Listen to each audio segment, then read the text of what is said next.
Hi Whiz Kids and welcome back to Science with Sophie. I hope you're all doing good and you're excited for half term and enjoying the sunny weather. Today's experiment, we are going to be looking at balloons.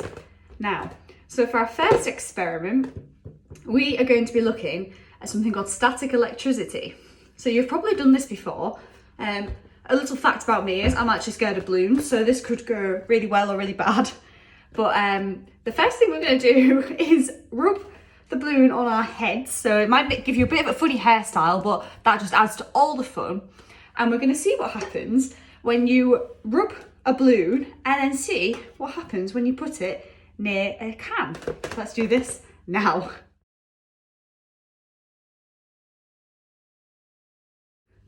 So we're going to get it and rub it on our heads. So while we do this, I'll tell you the story of why I'm scared of balloons.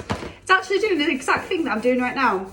When I was a child, about 5 or 6, me and my sister had some balloons, I don't know what from, but we did. And we were doing the exact this, where we were making our hair static. And my sister was doing it on my head. And she did it too hard, and the balloon ended up popping in my face.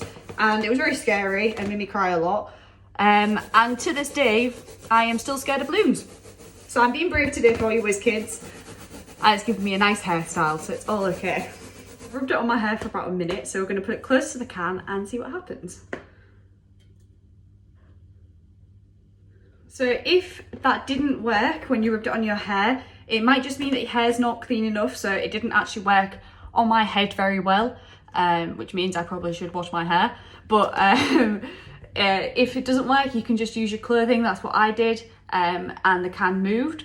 I wonder if you can get the can to move further than I did, because mine didn't move that far. So this works because when you rub it on your hair and you make the static electricity, all that is tiny little particles called electrons. Now electrons are negatively charged, and you will probably hear positives and negatives when you think of magnets. I'm sure you've all played with magnets. And when you get a positive end of a magnet and a negative end of a magnet and put them together, they are attracted and they'll join together. This is the exact same thing. So you take something that's negative, which is when you make static electricity, and you put it near something that's really light and has a positive charge. So the opposite of this, like a can which is empty, which is nice and light, or water, which is positively charged and very light. When you put it close to it, it is attracted, so it comes close to the balloon. So you can also make other objects move, which I'm not going to show you in this, but you can make water move. If you rub your balloon on your head and then put it near water, it will bend the water.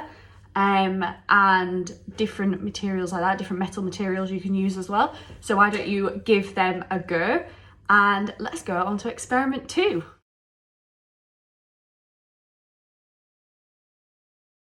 So for experiment 2, you are going to need another balloon and another balloon, but this one needs to have a bit of water in, if you can hear that, and a candle and a lighter or some matches. So you will also need adult supervision, because you should not be handling fire as a child. So let's get on with it. So you first need to light your candle.